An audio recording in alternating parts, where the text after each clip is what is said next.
Di suatu hari, Lala dan Lulu pergi traveling. Mereka pergi ke puncak untuk sekedar merehatkan diri sejenak dari padatnya jadwal kuliah. Lalu, tiba-tiba mereka bertemu dengan seorang anak yang sedang jatuh. Kelihatannya si anak tersebut jatuh karena kakinya sedang kram. Melihat hal tersebut, Lala dan Lulu segera membantu anak tersebut dan mereka teringat pada fenomena fisiologis mengapa manusia bisa mengalami kram terutama ketika sedang kelelahan. Mari kita bahas mengapa dan bagaimana kaki kram bisa terjadi. Ternyata ada hubungannya juga loh sama sinyal listrik di dalam tubuh kita. Jadi, setiap gerakan tubuh kita itu dikendalikan oleh sistem saraf yang akan memberi sinyal listrik ke otot. Nah, otot dan tulang akan bekerja sama lewat sistem muskuloskeletal.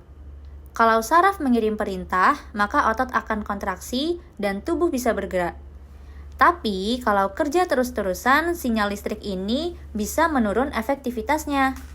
Nah, itulah salah satu penyebab kelelahan atau biasa disebut fatigue muscle. Di level organ, otot rangka yang menempel ke tulang akan jadi alat utama pergerakan. Kalau otot berkontraksi, tendon akan menarik tulang sehingga jadinya gerakan.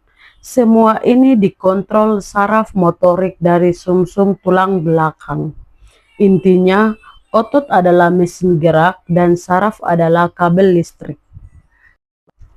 Di level jaringan, kontraksi otot terjadi karena sinyal dari saraf motorik ketemu serabut otot di neuromuskular junction. Saraf melepas asetilkolin, lalu otot respon dengan gerakan potensial aksi. Ini memicu myofibril kontraksi. Jadi, sebenarnya setiap kontraksi otot dimulai dari percikan listrik kecil. Nah, sekarang kita masuk ke level seluler. Jadi, otot rangka itu termasuk sel excitable. Artinya, dia bisa menghasilkan potensial aksi. Atau bahasa lainnya yaitu sinyal listrik. Gimana sih prosesnya? Yang pertama, saraf motorik melepas asetilkolin di neuromuscular junction. Kedua, asetilkolin bikin membran sel otot atau biasa disebut dengan sarkolema terbuka. Nah, terbukanya itu untuk ion. Ketiga, karena pintu ion tadi terbuka, maka ion natrium bisa masuk.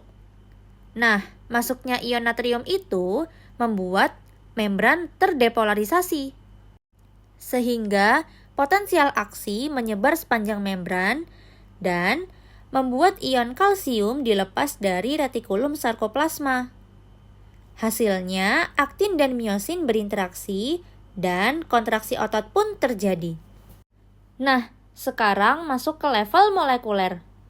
Kontraksi otot itu dijelaskan sama teori sliding filament. Ion kalsium yang dilepas tadi nempel ke troponin. Sekarang geser posisi ke tropomiosin, sehingga miofilamen aktin terbuka.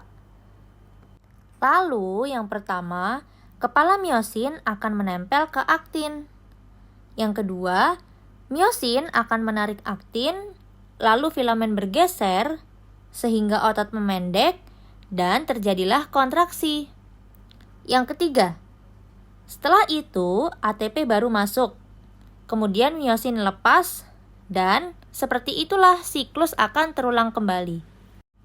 Misal nih, kalau ATP-nya habis atau kalsium nggak tersedia, maka kontraksi otot akan melemah sehingga terjadilah fatigue otot atau kelelahan.